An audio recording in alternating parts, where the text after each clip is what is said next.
नमस्कार दोस्तों, मैं आपका दोस्त गगन कौशिक आपका हमारे ज्योतिष आयुर्वेद चैनल में स्वागत करता हूं। आज फिर आपके सामने एक नया विषय लेकर उपस्थित हुए हैं। आज का जो हमारा विषय है वो है देवगुरु बृहस्पति की दृष्टि का फलादेश। बृहस्पति को तीन दृष्टियां प्राप्त हुई हैं। बृहस्पति अपने भाव से पांचवें भाव को देखता है, सप्तम भाव को देखता है, नवम भाव को देखता है। आज हम बृहस्पति की सप्तमें भाव यानी सप्तमी दृष्टि के बारे में बात करेंगे। जब देवगुरु प्रथम भाव के अंदर विराजमान हो तो अपनी पूर्ण दृष्टि डालेगा सप्तम भाव के ऊपर। सप्तम भाव किस चीज का भाव होता है? पति का, पत्नी का, पार्टनर का, जीवन साथी का भाव होता है। और ऐसे जातक को जीवन साथी है जो बहुत ही गुणवान, ज्ञानवान, बुद्धिमान प्राप्त होती है, मिलती है अपनी जिंदगी के अंदर।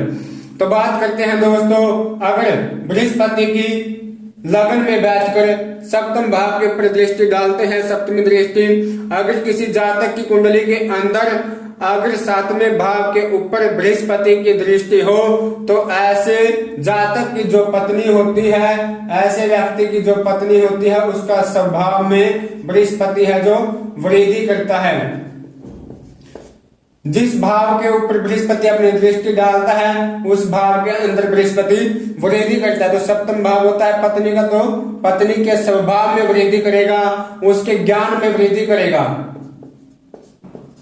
ऐसे जातक को पत्नी का सुख है पूर्ण रूप से प्राप्त होता है।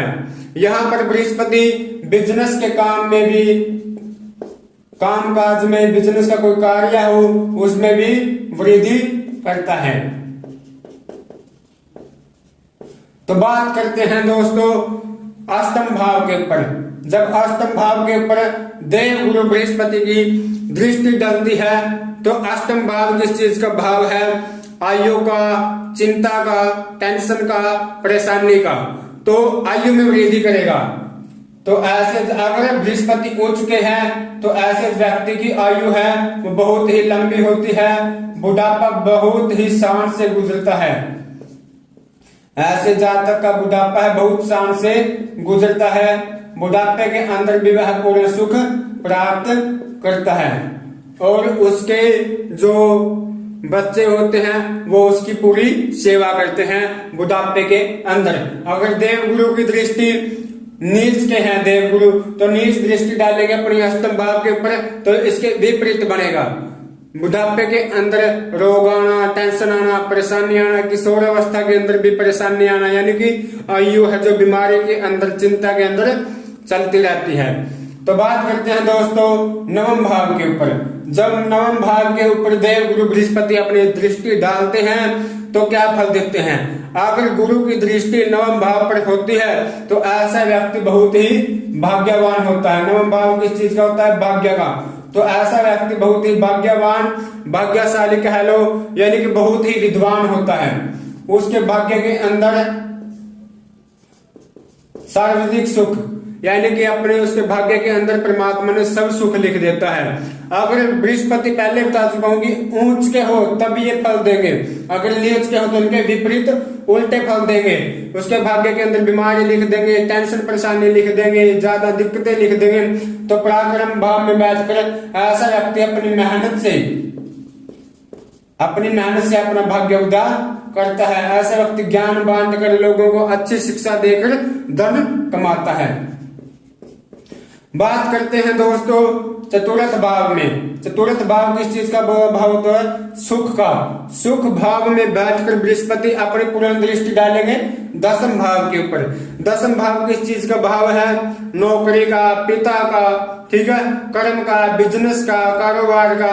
तो अगर बृहस्पति की दृष्टि दसम भाव के ऊपर हो तो ऐसे व्यक्ति की गिनती है जो सम्माननीय उच्च वर्ग के लोगों में की जाती है, जो सम्मान होते हैं, जिसको बड़े बड़े सम्मान प्राप्त हुए हैं, अच्छे अच्छे मेडल जीतते हो, सम्माननीय लोगों में ऐसे लोग व्यक्ति की गिनती होती है। ऐसे व्यक्ति की भाग्य में बहुत बड़ी नौकरी होती है, जैसे कि ऐसा व्यक्ति वकील हो सकता है, लेखक हो सकता है, अच्छा ज्योतिष हो सकता है, यानी कि उच्च पदवी की ऐसे जातक को नौकरी प्राप्त होती है। ऐसे जातक को जैसे बड़े बुजुर्गों का सुख भी प्राप्त होता है, जैसे दादा दादी का सुख भी मिलता है अपने जीवन के अंदर, संतान का, भूमि का, भवन का, यानी कि जितने भी हमारे जिंदगी के अंदर सार्वजनिक सुख हैं, जो जितने भी सुख हैं, बृहस्पति उसको सब सुखों से, दिक्कतें हैं, परेशानियां सब खत्म कर देता है और सभी सुख उसके जीवन में डाल देता है। बात करते हैं दोस्तों पंचम भाव। पंचम भाव किस चीज का भाव है? संतान का, विद्या का। पंचम भाव में देव गुरु उच्च के बैठे हो और सब राशि में विराजमान हो तो अपनी पूर्ण दृष्टि डालेंगे एकादश भाव के ऊपर। तो एकादश भाव किस चीज का भाव है? लाभ का, यानी कि लाभ कमाते हैं जो हम, आय का। तो ऐसा जातक बहुत अपनी जिंदगी के अंदर लाभ कमाता है। ऐसे व्यक्ति को धन बहुत होता है, ऐसे व्यक्ति के पास धनार्जन बहुत करता है ऐसा व्यक्ति। ऐसे व्यक्ति को संतान का सुख, विद्या का सुख, विद्यावान होता है ऐसा व्यक्ति। यानी कि ऐसा व्यक्ति टीचर लगा लो, यानी कोई गुरुकुल के अंदर शिक्षक लगा लो, ऐसे जातक ज्योतिषी लगा लो, यानी कि बढ़िया बढ़िया जो होती हैं, ज्ञान देने वाली, लोगों को सनातन धर्म की ओर आकर्षित करने वाली, ऐसे जातक के अंदर रुचि होती है। क्योंकि लाभ स्थान के ऊपर बृहस्पति जब अपनी दृष्टि डालते हैं तो ऐसे व्यक्ति की हर तरह से कहते हैं मनोकामना, हर मनोकामना ऐसे जातक की पूरी होती है। जो भी ऐसा जातक अपने जिंदगी के बारे में सोचता है, यानी कि उसको आयु भी बहुत लंबी होती है ऐसे जातक की। 70-80 साल की उम्र ऐसे व्यक्ति की होती है, 90 साल तक भी ऐसे व्यक्ति की उम्र हो सकती है, क्योंकि देव गुरु बृहस्पति हैं, देवताओं के गुरु हैं साक्षात। तो बात करते हैं दोस्तों षष्ठम भाव। छठा भाव किस चीज का भाव है? रोग का भाव है, शत्रु का भाव है। ठीक है, तो अपनी दृष्टि कहाँ डालेंगे? द्वादश भाव के ऊपर। द्वादश भाव आपको पता है विदेश का भाव है, व्यय का भाव है, हानि का भाव है। तो भरमे भाव पर बृहस्पति की दृष्टि अशुभ होती है, क्योंकि 6, 8, 12 पर बृहस्पति की दृष्टि है जो अशुभ होती है, क्योंकि छठा भाव भी अशुभ का होगा, दृष्टि भी डाली अशुभ भाव के ऊपर। तो ऐसे जातक को अपनी जिंदगी के अंदर बहुत परेशानियों का, बीमारियों का, ठीक है, जो भी धन होता है सारा धन का नाश शरीर के ऊपर खत्म कर देता है। ऐसे व्यक्ति को ज्यादातर बड़े बड़े रोग हो जाते हैं। अगर विदेश में जाता है ऐसा व्यक्ति, कई बार उसकी किस्मत लगा लो, भाग्य लगा लो, अगर विदेश में पहुंच भी गया तो वहां पर भी जाकर वो अपना सारा धन का जो है नाश कर देता है। तो धन का नाश कर देता है, वहां पर जाकर उसको वही परेशानी होती है। तो ऐसे जातक को बृहस्पति देव की, अपने गुरु महाराज की ध्यान करना चाहिए, विष्णु भगवान का ध्यान करना चाहिए ऐसे जातक को।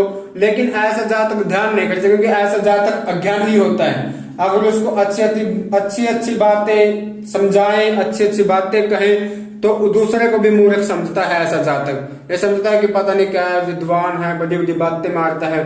तो ऐसा जातक अज्ञानी होता है और अपने अज्ञान के कारण ही धन का नाश और शरीर का नाश कर लेता है। ऐसे जातक को बुरी लत भी लग जाती है, बुरी संगत में बैठना, बुरे बुरे कार्य करना। ठीक है, तो दोस्तों आज का हमारा यही विषय था।